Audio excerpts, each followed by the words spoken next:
Today, I'm going to be taking you guys through a full back and bicep workout that will effectively target your whole back and help you grow a stronger and more muscular physique. If you guys stick around to the very end, I'm going to include 2 bonus exercises that you could add into your routine to help you get a stronger back and also better posture. Okay, so let's get started. We're going to start this workout off by targeting the largest muscle in the upper body, which is the lats. Pull-ups are a great exercise to strengthen and grow your lats while also targeting other back muscles like your deltoids, rhomboids, and biceps. You're going to go for 4 sets of as many reps as you could do with good form, meaning when you're no longer able to get your chest to the bar or at least get your chin over the bar, then you're going to be finished with that set. It's also really important to mention that we don't want to be using much momentum at all, meaning you shouldn't jump up to the bar each rep, and if you're using a band, we want to mitigate a spring effect from the band by moving a bit slower and creating tension in our abs and our glutes. To perform this exercise, you're going to start with your hands about 2 to 3 inches outside of shoulder width. You're then going to think about bringing your chest up to the bar while simultaneously pulling your elbows down and in towards the sides of your body. If you can't do these with just body weight yet, it's totally fine. You could use a band like I'm doing here to assist you, or a pull-up machine. Next, we have overhand bent over rows, which will hit a majority of the back muscles, especially those mid-upper back muscles and spinal erectors. We're going to go for 4 sets of 10 to 12 reps with these. To get started, you want to bring your hands slightly outside of shoulder width apart on the bar, and this is just going to help us comfortably pull that bar into the lower ribcage area. You'll notice that as I pull the bar up, my elbows are slightly flared out and away from the sides of my body, which is what allows us to better hit those mid-back muscles in opposed to having our elbows come in very close to our sides, which generally favors more lat activation. Because of this bent over row position I'm in, this could be hard on many people's lower backs. If this is you, you could sub this exercise with like a chest supported dumbbell row, which is much less taxing on the erectors, glutes, and hamstrings due to your chest being supported throughout the whole movement. Again, we want to make sure that those elbows flare out to the sides as we gently pull those shoulder blades closer to one another.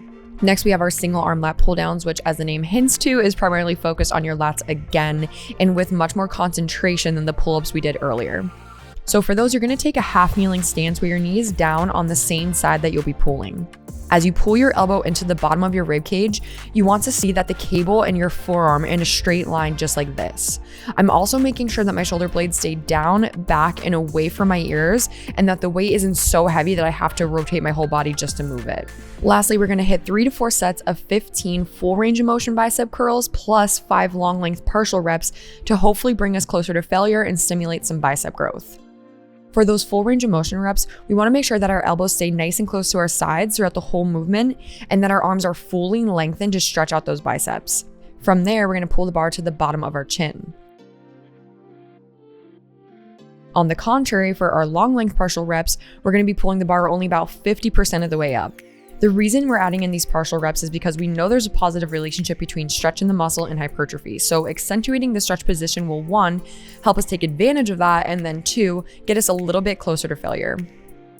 All right, y'all, congrats on making it to the bonus exercises. First one I want to go over is the chest supported Y raise, which will help to strengthen our lower trap muscles. These muscles are super overlooked when it comes to shoulder stability and overall health, and I've been one of those people that overlooked them, and I will never do it again. The key with this exercise is not to rush through it or load it up too much. We want to focus on moving slow and controlled and holding for a 1 to 2 second pause as we bring our hands to that top end range of motion.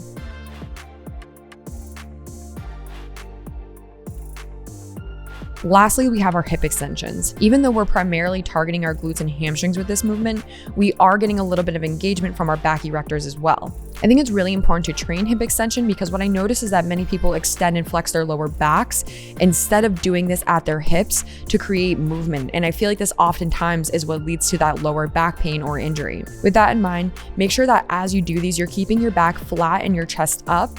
And we want to make sure that the pad is below where our pelvis bone is, like I'm doing in this video here. On March 20th, I'm going to be dropping my Strong and Lean Foundations program that is meant for beginner to intermediate lifters who only want to spend about 45 to 60 minutes in the gym, but still want to gain strength and muscle. So if you guys want to stay updated on that, make sure that you subscribe to my channel below so that you can get the program for yourself. If you want to get started with the program today, there is a free full body hypertrophy and strength program in the description below that you guys could grab right now. As always, I hope that this video helped you out in some way, and I hope to see you guys on the next video. Take care.